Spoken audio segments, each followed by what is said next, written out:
Zakir Qaralov olsun, Ramin Yusubov olsun, indi vəzifəsini dəyişiblər, arxa plan atıblar da. Rövnəq Abdullayev olsun, Məlahət Abdullayev olsun, Məloh. Yaxın günlərə görüşəcəm onlarla. Məlahət Abdullayev olsun, Anar Əlizadə olsun, ayın 8-də məhkəmələrdir burada, iyunun 8-də Nant şəhərində, saat 14:00-da. Orada olacaq. Nə bilim, olsun Kemaləddin Heydərov, Vilayət Eyvazov, Əli Nağıyev və bu insanların da şərliyib içəri atdığı şəxslər var ki, sonradan yaltaq olaraq həbsdən çıxırlar.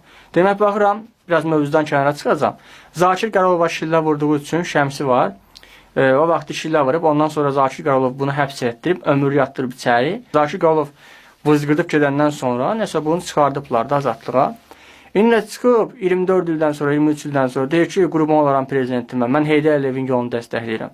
Təbii ki, dəstəkləyəcəksən, çünki sən arsız adamsan, sənin saçından, saqqalından bilinir ki, səndə abır həya yoxdur. Mən neçə yaşım var? 28 yaşım var, indidən saçım ağarıb, saqqalım ağarıb, dərddən, problemdən. Sən 23 ildə həbsxanada yatırsan, sənin təpəndə bir axsaç yoxdur. Demək ki, sən arsızsan da, qardaş. Sən həbsxanada yatmamısan, sən kayf eləmirsən orada. Yenə də yemirsən bu dövlətdən, içmirsən, kayfdasan. Bizim o Paşa Umudov, Əli-Kərimlinin sürücüsü 11-də çıxanda həbsxanadan sən Lexusda çıxırsan. Və təbii ki, Heydər Əliyevin qarşısında dombalanlar, Heydər Əliyevin qarşısında əylənlər, nə bilim onun lazım olan hacamatını yalayanlar Azərbaycana kef edirlər. Paşa Umudov da Əli-Kərimlinin şoferi də Heydərin qabağına gelib dombalsıydı, dombalmadı. Gelib dombalsıydı, indi ona da bir Lexus vermişdilər, ona da yaxşı imkan, pul, mal vermişdilər. Azərbaycan reallığı bundan ibarətdir.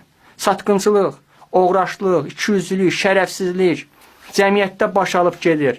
Cəmiyyətdə artıq yaxşı insanları barmaqla göstərmək lazımdır. Baba bu yaxşı insandır, məsələn, barmaqla.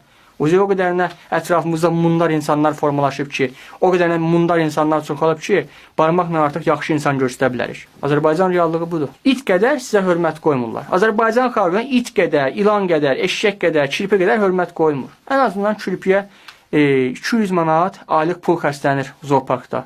Azərbaycan xalqına isə 350 manat minimum əmək haqqı verirlər, deyirlər get bundan yaşayacaq.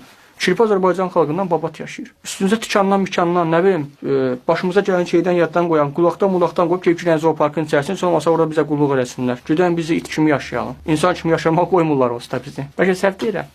Həqiqət budur, reallıq budur. Alçalırıq. Gəlin alçalmayalım. Gəlin cahil olağın, adam olağın, insan olağın. Bəyən paylaş. Azərbaycanlılar gerçəkdən xəbər.